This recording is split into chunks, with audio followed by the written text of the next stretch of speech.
साधना news, समाजहितासाठी सदैव अग्रेसर। वरळीच्या NSCI dome येथे उद्धव सेनेनं आगामी महापालिका निवडणुकांच्या पार्श्वभूमीवर निर्धार मेळावा आयोजित केला होता। या मेळाव्यामध्ये बोगस सरकारचं बोगस मतदार या मथाळ्याखाली आदित्य ठाकरे यांचे मतदार याद्यांमधील घोळाबाबत स्पष्टीकरण पार पडले। लोकसभेमध्ये नरहरी कुलकर्णी यांचे नाव यादीतून मृत दाखवून वगळले होते, मात्र विधानसभेत त्यांनी त्याच नावानं पुनर्जन्म घेत निवडणुकीमध्ये मतदान केल्याचं आदित्य ठाकरे यांनी सांगितलं। तपासणी केल्यावर त्यांचं निधन झाल्याचं आढळलं। वरळीत 85हून अधिक वयाचे 113 मतदार आहेत। त्यातील काही मतदारांचे 25 ते 30 वर्षांपूर्वी निधन होऊनही त्यांच्या नावे मतदार यादीमध्ये आहेत, असा आरोप आदित्य ठाकरे यांनी केलाय। पाहूयात।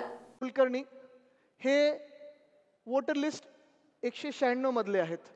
लोकसभेचे फोटोवर आपण सगळे ब्लर केलेले आहेत, फोटोग्राफ सगळ्यांचे थोडे भुरकट केलेले आहेत, कारण कोणालाही प्रायव्हसीचा प्रॉब्लेम नसावा म्हणून आपण फोटोग्राफ्स थोडे भुरकट केलेले आहेत। ते फोटोग्राफ्स आपल्याकडे आहेत, मतदार यादी पण आहे। पण हेच तुम्ही बघा, जे साधारणपणे लोकसभेमध्ये ही व्यक्ती नरहरी कुलकर्णी डिलीटेड होती। का डिलीटेड होती? कारण मृत झाली, डेड झालंय असं त्यांनी सांगितलं। हीच व्यक्ती यांनी पुनर्जन्म घेतला सेम नावानी आणि मतदान केलं येऊन विधानसभेमध्ये। बरं, आम्ही ह्यांच्या घरी गेलो, चेक करायला गेलो, साधारणपणे खरोखर आहेत नाही आहेत काय, कारण हे ई दिसलं की डेड आहे, पण ही मतदार यादी बदललेली आहे, तुम्ही पाहू शकता। आणि इपिक नंबर हा वेगळा झालेला आहे, म्हणजे पुन्हा एकदा ह्यांचं कोणीतरी रजिस्ट्रेशन नव्याने केलेलं आहे। जी व्यक्ती आता नाहीये तिचं रजिस्ट्रेशन पुन्हा एकदा केलेलं आहे, नावात थोडं स्पेसिंग मध्ये बदल केलेला आहे, इपिक नंबर वेगळा दिलेला आहे, यादी वेगळी केलेली आहे आणि ह्यांनी जाऊन विधानसभेत मतदान केलेलं आहे। मतदान झाल्यानंतर पुन्हा या व्यक्तीला यादीतून काढलेलं आहे। हे पहिलं उदाहरण आहे। म्हणजे ह्याचा अर्थच हा आहे की साधारणपणे जेव्हा आपण गटप्रमुख म्हणून असू किंवा उपशाखा प्रमुख म्हणून असू किंवा कुठचेही पदाधिकारी म्हणून असू, जेव्हा आपण प्रत्येक यादीचा अभ्यास करायला बघतो, आपली जबाबदारी जी आपल्याला उद्धव साहेब नेहमी सांगत असतात की निवडणुकीत माझी जबाबदारी काय, तर गटप्रमुख म्हणून असेल, उपशाखा प्रमुख म्हणून असेल, माझी जबाबदारी म्हणजे माझी यादी तेवढीच बघायची।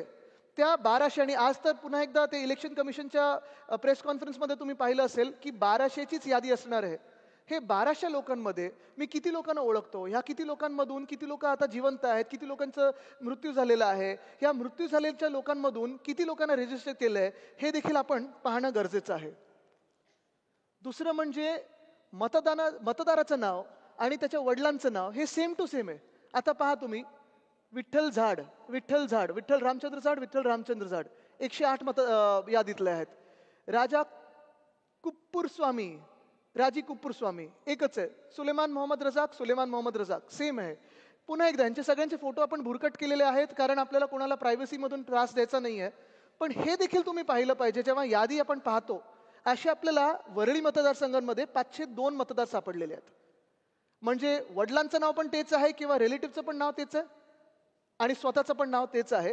हे तर ठळकपणे आपल्याला एक यादी वाचनमध्ये जी आता यादी येईल त्याच्यात तुम्हाला दिसेल, ही यादी सगळ्यांकडे आहे ऑलरेडी। तर त्याच्यात हे तुम्ही पाहिलं पाहिजे की किती अशी नावं आहेत जी साधारणपणे सेम टू सेम आहेत। आता हे भलतच प्रकार आहे, मतदाराचं नाव आणि वडिलांचं नाव, पुरुष मतदार घेतलेत आपण, कारण महिला मतदारांच्या वडिलांचं नाव बदलतं किंवा पतीचं नाव त्याच्यात येतं। पण हा जर प्रकार पाहिलात तुम्ही, ह्यांचं नाव काय, गिरीश गजानन म्हात्रे, वडील कोण आहेत, भांजी पटेल। चांगले, म्हणजे कोणीतरी आपल्या राज्यात गुजरातमधून मराठी झालं, चांगलंय।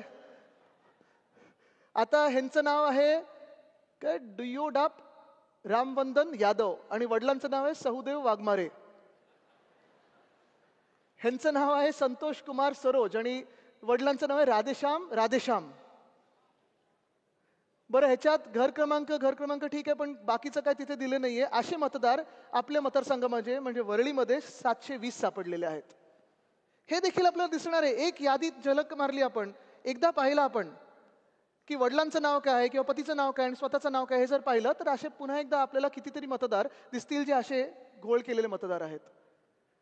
आपल्या परिसरातील महत्त्वाच्या बातम्या पाहण्यासाठी आमच्या समाज साधना न्यूज चॅनलला YouTube वर सबस्क्राइब करा आणि बेल आयकॉन प्रेस करा।